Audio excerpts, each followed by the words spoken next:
Welcome to the Manspace. I'm just kidding. Now I threw you off, though. No, you didn't. Dang Watch. it. Mike's wife thinks Mike's a tyrant. Today on the Manspace.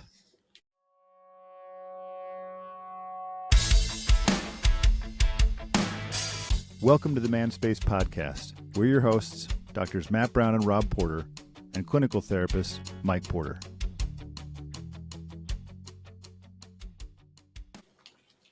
Welcome, spacemen. I said stop talking. Yep, this episode's going to go however Tyrant Mike wants it to go because Mike's a tyrant. What a jerk. Tyrant. Did I ever tell you guys I had a student named Tyranny?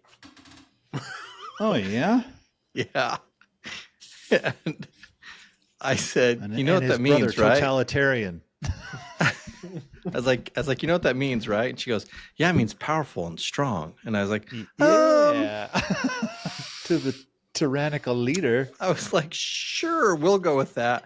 And like one of the guys because we were departmentalized at the time. And so one of the guys he taught math and science. Like one day, I don't know, had just kind of had enough. And so he was just like, you know, this is what your name means, right? And the mom got so pissed and called up and was like chewing him out. And how dare you? And it means strong and powerful. And how dare you shame my daughter? And the teacher, like, he got off the phone and just like, so she doesn't know what that means either. I watched a documentary one time on names, and there was somebody that named their kid Truancy, thinking that it was like true and, loyal. Yeah. Kid ended up like being truant and like I think failing out of high school and ended up in jail and all this stuff, and then figuring out what the name meant. How much power does a name have? That's interesting. Because I think I told you guys about in the Philippines, one of my friends came across a guy who was named this is like being named after a growing pain. So his name was Boner. Oh, no way. Boner's the bone. And they asked, oh, that's a unique name. Where'd you get that name? And they said, oh, we asked when I was, before I was born, my mom asked the missionary. She really liked the missionary. She said, what should I name my son? And they said Boner. And she thought that was such a beautiful name. Oh my gosh. Well, some real upright missionaries. I guess in more ways than one. But I mean, it's about what you'd expect out of a bunch of 19-year-olds. Oh, that's true. Man. A bunch of 19-year-olds in the late 90s. Yeah. Which I really have decided that is when we peaked as a society. Amen. It's okay. You can be wrong, Rob. I don't mind. I think 1994, but That's very specific. but to quote Snoop Dogg, 1993. Do you remember that video? Yes. No. I can't remember if he holds up 2 or 4, but it's not 3. I feel like I thought it was 4, and it was because like the song like came out or something in 1993, but the video was like 94, and so it's like 1993. Maybe not. What do I know? I wasn't into Snoop. Dude, I saw this reel with like, I can't remember what it said. It's like songs that when you put the face of another person Oh yeah. over it. It was a James Taylor song with Snoop Dogg's face. It is hilarious. Dude, some of them are, I've seen a bunch of those, and some of them I'm like, well, that's exactly what, like, one of them, I can't remember what it was, it was like Jerry Seinfeld's face, and I was like, oh, crap, that ruined that song forever. But some of them, I've showed some of my wife, she's like, that doesn't sound at all like that. I was like, I mean, A you're little. wrong. But I wouldn't say that because I'm not a tyrannist. A tyrant? That's the word I'm looking for. I was like, what the crap? What is a tyrannist? I seriously drew a total blank. I was like, it's not tyrannical. What is it? Tyrannical Rex? Tyrannical Rex. Man, did you guys know that Rex is Latin for king? Oh, Yes. I did not. And Tyrannosaurus is Latin Tyrant for King. Tyrant King. There you go, Mike. You just got a new nickname. The Tyrant T-Rex King. from now T-Rex. on. The T-Rex, the Tyrant King. So, Mike, tell us about how Jenner thinks you're a tyrant. I Walking around the mean, house imposing your will. I do. Strong and powerful. They all have to. None of them are allowed to sit on couches. They all have to sit on the floor, unless Beneath me. yeah. When I'm in the room, you get lower than I am. That's just good parenting, though, and and it's important that wives know where they belong, right? And I that hope that's children taken out of really see that context. from an early age. Yeah, modeled. This is a king. Because remember from one of our previous episodes, a king doesn't consult his subjects. That's right. There's a lot of good stuff out there. A lot of good stuff. Which this test quiz, what are we calling this? A test. How did you find this, Matt? It was again one of those manfluencers. There's I a like bunch of that name. there's a bunch of guys that riff off of Robert Moore's king, warrior, magician, lover archetypes. Which, by the way, if you go, he's got a ton of like videos of his men's groups from the 90s. Obviously. And which means you know it's good. I was watching one. There's like a bunch of the guys in the group are kind of off camera, but Robert Moore like said something incorrectly, and he was like, "Sorry, blah blah." This guy in the back's like, "Don't apologize." Gosh. Oh, it's funny, but so yeah, I think a bunch of people with literally no credentials just grab hold of his stuff, create a course for men, create a test, and like I don't know of any psychometrically sound test that functions the way that this one did, where it's like pick the statement that most closely you identify with and pick as many as you want. Yeah. Pick all four if you want. Okay. Yeah. Why don't I realized I'm like, I should have probably just picked all four. Then I would have come off totally balanced. I don't think so. Cause I tried. No, because some of them were negative, I think. Yeah. And I tried a second time. I just picked one. I'm like, I'm going to pick the one that I most closely identify with. Yeah. And it had me like horribly off on everything. So my theory is this is the way this test is constructed basically is like to make you focus on the shadow elements of all of these archetypes and then, think, oh crap, I need to work on this. But it was interesting because the direction of the shadow we'll get into that. Keep going, Mike, Tyrant King. Yeah. Don't cut my head off. Sorry, Mike. Sorry, T-Rex. I don't.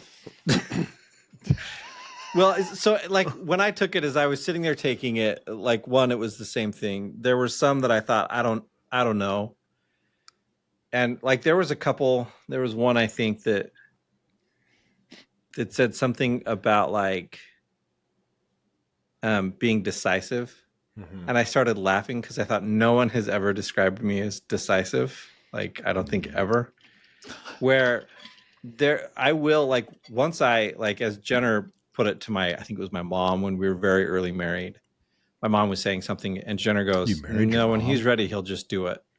And at that point, like nothing anyone says is going to deter him. He'll just do it. But until he has made up his mind that that's the path, she said, like, all you're going to do is frustrate him if you try to persuade him one way or the other. Like he'll get there, and when he gets there, he won't be stopped. So I thought of that, but it's just what a tyrant would say, right? I mean, I will. He won't be stopped. So that was like for me. I kind of went through and, as I was taking it, I thought, I wonder how our wives would hear and rate these things. Like I know that like we always see ourselves in a certain way, and I was just curious. I almost thought about having you guys take it to see like your perception, like Of you?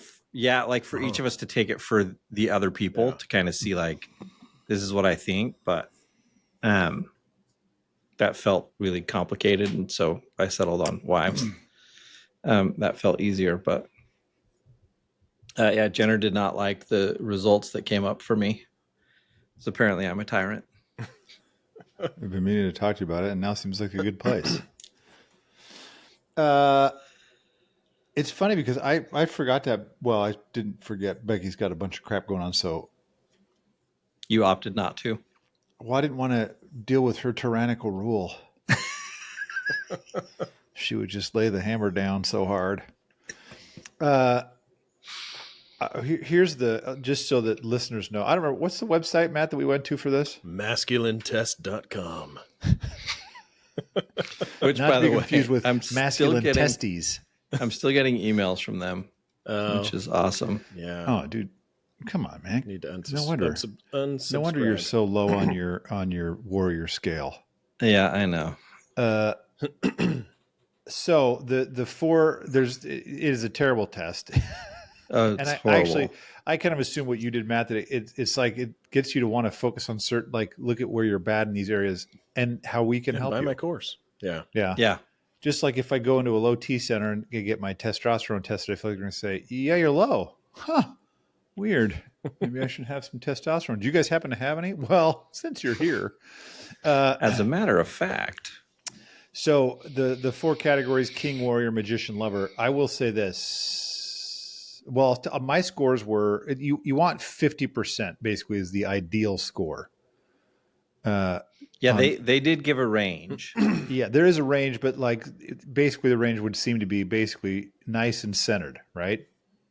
Yeah. Yeah, like high And it would- high yeah. 30s to low 60s. Yeah. So like my score, I was 56% king, which was leaning tyrant. The 6% going towards tyrant, and 25% on warrior, which mine was going towards masochist, and then magician was 63%, which is a detached manipulator, and then my lover was a perfect man, 50%. Sweet. What's interesting about this, when I saw you guys' scores, I was like, that's hilarious. Like, because let's see, Matt, you were high on king towards tyrant. I was Yeah, straight he up was tyrant. 69%. Yeah. And And then I had Lisa take it too. and she also so, yeah. came out as a tyrant for you.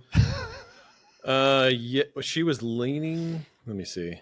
You had I to take sent her it to you for guys. you, right? Yeah, so she. Oh, wait, those are your scores. Oh no, for her scores, I was 75% tyrant, Oh, that's right. Even higher. 50% warrior, which is the Yeah, your warrior balance, Right. warrior in and your magician were really fullness, yeah. solid.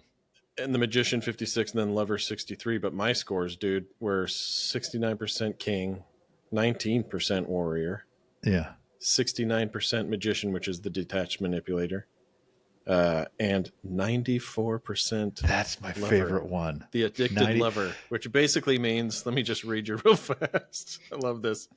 The addicted lover, obsessed, impulsive, and loses self in pleasure. I'm like, dude, if there's, but I looked at the impotent side. I'm like, yeah, that's the other unhealthy side. Yeah, yeah. Like numb, disconnected, and afraid of intimacy or desire. Like, I don't totally relate to that, but way more to that than the other one. Right. Anyway. Well, it's funny because I think we all got pretty terrible scores on the warrior. Mike, you were also 19%. Yeah. And actually, I thought when mine came out highest, which was 25%, so not way higher, I was like, how did I come out higher than either one of those guys on that category? No, dude, honestly, like that's the one that intrigued me the most. The other ones I'm like, yeah, whatever. But I think of all these things, that's the one that we talk about the most. And we have talked about the most on the podcast. In terms of like differentiation of self. Mm-hmm.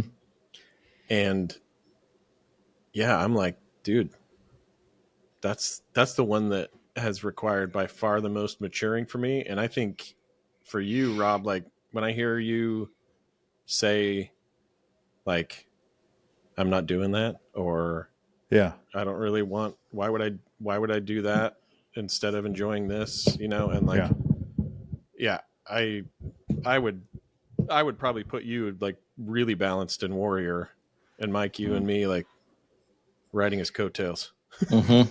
I in don't, that regard. I think, I think I'm not as good at that. I think I'm good at that in some areas, but when it comes relationally, I think I'm less good at that. That's where I feel like you guys seem stronger than me at that. But I know that tips probably into the lover category where I was That's why I'm addicted, perfectly apparently. balanced. Yeah, which is funny. I also feel like, oh man, this whole thing was like, even my scores, I'm like, what the? And his descriptions also, I was like, you know, reading other stuff and listening to, you know, Robert Moore, who actually developed it. I'm like, I think this guy's taking some liberties on his descriptions of things too. But anyway, That's what's. I'm trying to find the thing where I want to find. I took screenshots of all the descriptions so that I had them, so I didn't have to go through the test again. Did you take screenshots of your descriptions? Yes, based on my score, and I don't know where they are. One day I'll find them. Don't worry.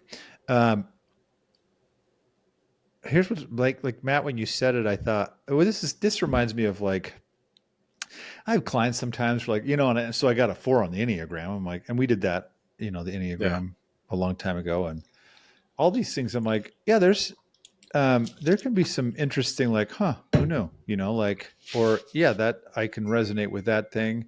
But there's so many of these things where I'm like, this one felt like, which we've talked about this before, which Harry Potter house are you? You know, like it felt like, which is also, didn't we find that that's like just as psychometrically sound as like some of these probably other... based on what this is like. It's I just screenshotted some things about how to hypnotize myself. Into the king, warrior, magician, lover space. Where is it? Oh, I was apparently I going to didn't say something screenshot it. as you were talking about this. Like, I do think I think there's value in, even if this test blows, which it does. Yeah. I think there's value in looking at these things kind of like the Enneagram does, where it's like, if these are 4 archetypes and we all have like shadow elements of it, like, where do you see yourself? And yeah, I feel like for the most part, none of us were balanced in the king one, right? No, I was. Rob and I think Mine we're was the 56. same on that. We I were was 56. Yeah. Did it say something we leaning close. tyrant, or did it say like in his? Well, I mean, no. it's slightly leaning tyrant. I just looked on. Yeah, I looked at the things on there and saw. So I'm leaning towards Tyler. It didn't say that. It said in his fullness. Yeah, like that's. I was rated as a king in his fullness. Yeah. Tell Becky that. Hey, woman, I'm a king in his fullness. Get below me. No, it's interesting though, because when I look at it, if I'm like if I'm looking at all of these and just trying to be like as honest with myself as possible, like I can see myself drift into, on the king one, like drift into tyrant and weakling, depending on the situation. Like if I'm really anxious, like I can see myself in all the tyrant qualities: abuses power, controls others, demands loyalty. If I'm like stressed and anxious, if I'm like fearful of appearing negatively maybe in other people's eyes, and overthinking, like, so I guess still anxious, but like overthinking, am I coming across as like, you know, too dominant, and I'm trying not to be that type of man? Yeah. Then I could see like abdicates responsibility, avoids leadership, seeks validation. Like I think if I look at this and think, if my ultimate goal is to mature, like I think it's helpful to see tendencies in both of those directions. Mm-hmm. Because I think if you think of those qualities being integrated toward the center, not abusing power and abdicating responsibility, but like asserting power and like sharing responsibility, that probably is a centered generative leader, right? Mm-hmm. And but it can get like way out of balance on the extreme ends of it. But yeah, I think that's like my first reaction to it was like, oh crap, like I don't think that that's me in every situation all the time, but I definitely see those flaws in me. And that's why, like, I think my first reaction was shame. I was like, oh, I don't like this test. I was like, wait a minute. I had to look at it a little bit more. And when Lisa took it, she read the Warrior one, which was like right at 50% with her answers for me. And that part got her really emotional as she was reading it, because she said, this is really describing you. Mm-hmm. And I was like, that's all. I mean, my first thought was like, that's cool that that's how you see me. I was like, I can see a lot more of the 19% in me. Which is like, to me, that's where the interesting part of this conversation would lie, is like, why do you think there's such disparity there, Matt? Like between how she sees you and how you see you. Like, why is there so much, like, why such distance? Why, like, which in your mind is more accurate? Like, I don't know. I don't know that there's like an more accurate one.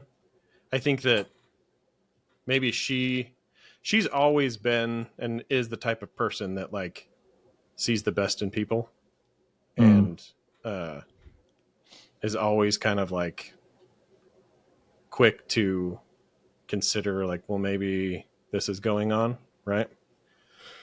And that's been really helpful to me, because it's hard for me to see myself that way.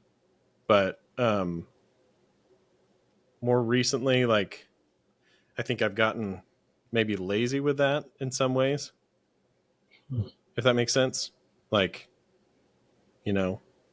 she sees me positively, right? And so I must be okay. So things are, I must be all right. But then on the other side of like, I feel like I've really been trying to challenge myself in like going into the shadow, scary parts of like things I don't like about myself. And it's kind of like, especially over the last 3-4 weeks, maybe, like the more I've allowed myself to open up to that, the more freeing it's been, but also like the more it has like swallowed me up in moments where I cannot pull myself out of it. Like, we had a conversation over the weekend about like benign moving furniture, right? But dude, I had like been so exposed that like I could not stop doubling down. Like the thought of apologizing was like so exposing and terrifying for me that I just kind of like stayed there. And she's like, hey, this is happening right now. I'm like, no, it's not. Like, I could not get there. Like, but I was tempted afterwards to be like, oh man, that's like a sign that I've like totally regressed. But the more I've thought about it, I think that's like me getting more to the heart of something that I'm trying to like integrate into myself and like release from. But it's like, I still feel it. It's like super scary to like go all the way into like, yeah, that's like, that could be me if I like totally let it dominate me. Right. But I don't want to like cage it up and cut off from it, because then I'm always just wondering, like, am I far enough from it, And like the process of integrating has been like really rewarding, but also like super painful and scary in a lot of ways. Well, that's the thing that's interesting to me. Like your word choice, right? You referred to like you worried that it was a regression, and I like uh, I don't know, maybe. Except I think if you were talking to a client who came and said this is what happened and played the whole thing out, Mm-hmm. you would, and this is what I feel like is probably more accurate, is like it wasn't a regression, it was a bad moment. Like it doesn't, like a regression to me is you are sliding back into that personality, that person, as opposed to like you tripped Mm-hmm. and now you're going to get back up and keep moving. But it isn't interesting. Like to me, it is so easy, I think, or to like I can think of times where I've had that a similar thought. Like, great, all this work I've done that I've spent years, like particularly as it related to my anger, work I had spent years, and then in one moment, great, I'm just that guy I always was. No, I was a guy who got angry for a minute. Mm-hmm. It wasn't my default setting. It's not where I like, but it is so hard to not hear that part of my brain say, no, you've regressed. Yeah. You have, like, look at you. You haven't changed at all. Mm-hmm. Which is, I think, just that negative aspect of our brain that seems bent on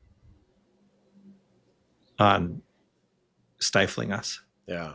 I guess. No, I agree. And I think that's where my mind would tend to go in the past a lot more. I think it's felt more like I'm getting more to the core of it. And so the wrestle is way harder and the pain is deeper. And so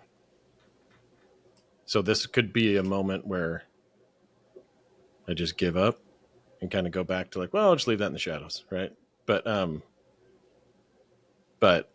my hope is that if I keep, over the course of my life, obviously, if I keep like opening myself up to it, that eventually the struggle will lessen.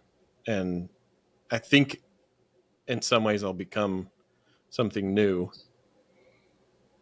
in that regard. Right. Like it's, as we've been talking over the years about like speaking up more effectively for yourself and like feeling less responsible for other people's feelings so that you can be responsive.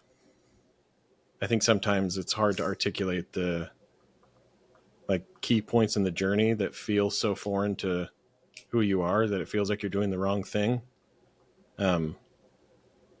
And like almost like more dysfunction hits you as you're in the process of getting to where you need to be. And then having thoughts like, crap, I regressed, and trying to look at it like, how do I keep moving with this and moving through it? And I hope that'll happen. I hope is like, I keep talking to Lisa and other people that this comes up with, that I can make more sense of it. But I know that's always been a huge struggle for me, like staying open, like to whatever comes. Right. And like, and I think you can do it in ways that are relatively easier, like in isolation, right? It's easy to like stay open. And that might be why I spend quite a bit of time like in solitude, right? Like I really crave solitude for that reason. And I try to work on that in those moments. And then it's frustrating sometimes to go back into like relationship and feel like, oh, like, guess I didn't really work that hard on it because it just got toppled over. Right. But yeah, I'm trying to look at it like, no, that's still good. But it's like, it's almost like, it's like the concept of the J curve, right? Where on the front end, it just gets worse and you hit that bottom, like almost like plateau of the curve before it starts going up. And I think sometimes you feel like you just sit in that low lying area for a long time, and freaking sucks. But I don't know. I hope it leads to something good. I think it's funny as you actually like, cause I think of this test and what's hard about these things, and Matt, you kind of mentioned this is sometimes it just exposes the place where you're like, crap, I already thought that about myself. It's like, well, of course, it's just reflecting back what you answered. Like, Yeah. it's not, what's funny about it is because it's this test, it's like, how did it know that? It's confirmed. It's like you answered the questions. Yeah. Right. You gave this information. It's only reflecting back what you gave. Yeah. And so it's hard, I think, with anything like this, whether it's a legitimate, I shouldn't say that. Maybe there's some real psychometrics behind this. I doubt it. But whether it's a legit test or not, I think you have to be careful about what you walk away from. Like, that's why I've talked with clients about, you have to be careful with diagnosis, because clients will be like, oh, I guess I really am this way. It's like, no, not always, and then thinking through, okay, because what's interesting, Matt, is you tell that story and it's like, and then I was totally like doubling down. It's like, I thought it's funny going through a process like this, that even though we all know there is no like straight through the process, it's always going to be an up and down progression in that process, as long as your trajectory is shifting. And thinking, well, yeah, I mean, if nothing else, maybe it's because you had been really open, and then you kind of, it's like you got to come up for air sometimes. Like sometimes our stamina to maintain that is just really difficult, and so it's like, oh, I just got really tired there, and I closed off again. It's like, but just the fact that you recognize, like, oh, okay, I did that. Why did I do that? Like, what is it? I'm still trying to stay present in this, and I feel like it's very different to take away from this some sort of information that it's like, oh, that is an area that I know I want to work on. Instead of saying, I am that way, I hate that, and now I'm regressing back. Like, because that's like, the regressing back is like, well, everybody, I mean, you guys I'm sure say this to clients. I say it all the time. Like, even when you're like the best couple in the world, at some point, and you've worked through all this stuff, at some point, the old pattern is going to show up, and it's going to feel like, uh-oh. It's like, it's nothing. That's just, all humans do that. Yeah.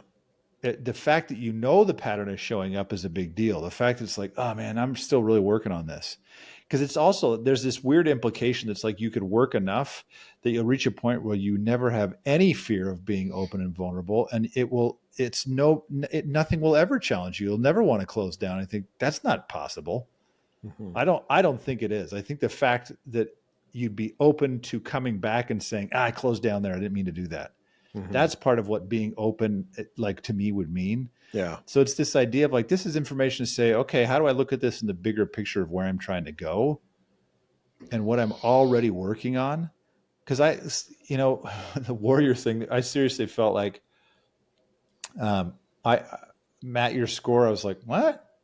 Shouldn't you be like the perfect model of this? Right, like solid 50. Right, because it's funny that, Mike, when you're asking how come you see it this way but Lisa sees it this way, I was like, I think a lot of us see Matt that way. And so read that one though. At least this guy's definition: the disciplined, focused, honorable protector. He serves a cause greater than himself with courage and precision. Yep. Still Matt. Some of those things I'm like, nope, like, right. But that's what I mean is I look at this, I think Matt. Yeah. I had, like, as you're reading them, I thought, where's the one where I'm going to disagree? Tell me the part where it's clearly not Matt. And that's it. But I think that's one of the things to me that is interesting about a test like this. And this goes back to what you were saying, Rob, is it is a reflection of how you see yourself. Yeah, not objective reality. Sure. Right. Like how I sound to my ears. That's why we all think we all sound like idiots in recordings. Yeah. Not me, though. I love my own voice. Rob, it's like butter. Rush. Rob's right? talking. Oh, sorry, T-Rex. That's right. Keep your head. And so I do think there's just something about the idea of remembering, like, we are inherently, I think, more self-critical. Now, this isn't true. Like, we all know people who they couldn't see the negative side of themselves if you x-rayed it and showed them, they just wouldn't see it. They'd be like, well, that's someone else. But I think the average person, certainly the three of us, no, we are all like, we're all well pretty aware of our shortcomings and the things about ourselves that we think that we view as weaknesses or things that we don't like about ourselves. And it is like, I used to tell my students all the time when I'd have two kids, fighting over what happened. And he said it was this and this, and I would just stop and I said, look, you both have your version of it. The truth is somewhere in between. The reality I know what it is the reality of it is somewhere in between. And so I think, yeah, maybe Lisa does see a little bit too much of the nice, right? Like, I wasn't at all surprised when in response to the question you said, well, she always sees the good in people. I thought, of course, that's what he's going to say. But it is true. I think that is objectively true about her, though. And like, it probably is, yeah. but that doesn't make it less accurate. No, and I think that's the hard part, right? Is like, I'm probably like, by nature, it's like, if it's working, right, then let it lie. Yeah. What needs work, right? That's just where my mind goes, right? Yeah. And so, I am going to be looking at, like, where are the edges of my character flaws that I'm blind to, right? And I think that I think on the one hand probably comes from like a really strong desire to grow, but also probably like an insecurity that if I don't somehow secure that, then I'll never be like whole. I'll never be like who I'm supposed to be, right? And so it's fear and growth minded, right? But so I think she does balance it out in a lot of ways by saying, like, don't forget about this, right? Like, don't forget that this is also true. But when you said it, like, which one's more accurate, I'm like, I kind of think they're both true. And like, I guess for all of us, our work is like discovering and mining the blind spots while also remembering those things that are core to us that are good, and kind of bringing it all into integration with you, right? But yeah, I don't know if that totally derailed what you were saying. No, cut my head off. Sorry, T-Rex. With those puny arms, you're not gonna be able to cut anybody's head off. Right? Exactly. Big head and little arms. Yeah, it's one of those where I think self-reflection is a kind of a tricky line to walk sometimes, because it does require looking and saying, yeah, here's this thing about myself that I don't care for. The downfall of it, and this is why I think there is benefit at times in looking to someone who we trust and saying, what is it you see? Mm-hmm. Because especially if you're, like myself, a little more prone to depression, no, it doesn't take long if I start seeing the things I don't like to simply hyper focus on them. And the next thing I know, I'm like, I got to go to work today. Okay, cool, I guess. Mm-hmm. I'll probably be like 20 minutes late because I don't want to get out of bed. Mm-hmm. Like, it Client's just doesn't. like, I guess we're not meeting today. Where it's just too easy to, right, at times to slip into that more of a depressed state of mind. And so it's like, it's a tricky line to walk to say, no, I see these things now. How do I, if I don't like them, how do I shift them? How do I change them? Mm-hmm. Yeah. Well, that's what I like, these kind of things. I thought it'd be fun to like you guys talk about these things on this show. Like, because I think there's so many, actually I'll say what's funny about the warrior one to me, when I was reading, based on my score, it's saying you are like, one of the things that I thought, oh, that's not me at all, was an unclear sense of self. And I thought, no, pretty freaking solid in my, maybe too solid in my sense of self. Like,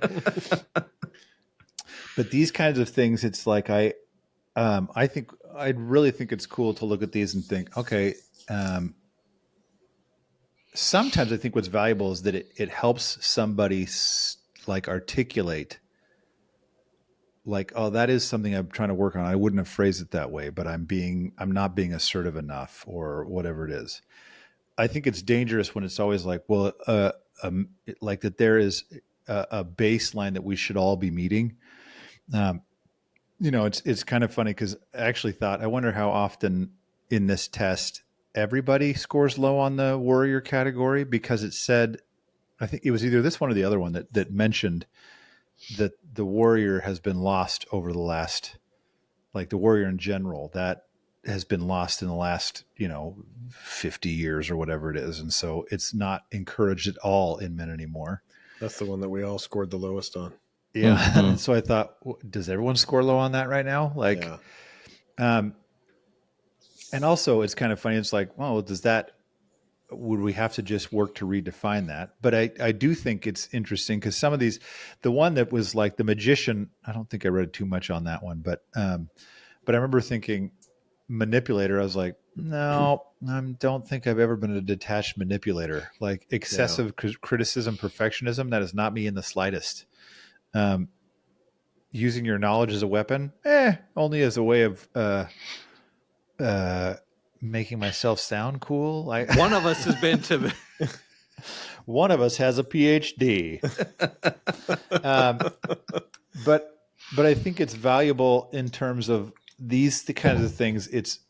I wish actually more often, even though we have all these examples of 2 episodes ago or whatever it was when we talked about the douchebaggery of all these men who are just think they're the most amazing dudes on the planet, which I think that's insecurity. Like if you could climb into their headspace, you would not find that's true for at least half those dudes. I think too many men and humans in general are way too hard on ourselves. And these things, sometimes it's like, there's one more reason to be hard on myself, instead of saying that is something I'm working on. Like, I think, I've been working forever on like, how do I be more, vulnerable? Like how do I become somebody who is better at asking for help? Let people hug you. Yeah, that's a hard one for me, man. I don't know. I've thought about this 1,000 times. Like, how do I do that? And honestly, I actually was just talking to a client the other day. He like stuck his hand out. So I'm also bad. I have a whole, I don't think I ever posted it, but a blog written on being bad at bro hugs. I don't know how to do them. Like the clasp and pull and smack yank you in, and and I'm always like, oh, are we hugging now? What's happening? Or like I thought he was doing a cool handshake, so I kind of gave him one. He's like, oh, are we doing a cool handshake? I was like, I don't know how to do those. Like, me neither, man. I always get nervous and I end up doing it wrong, and somehow it's give the fish hand.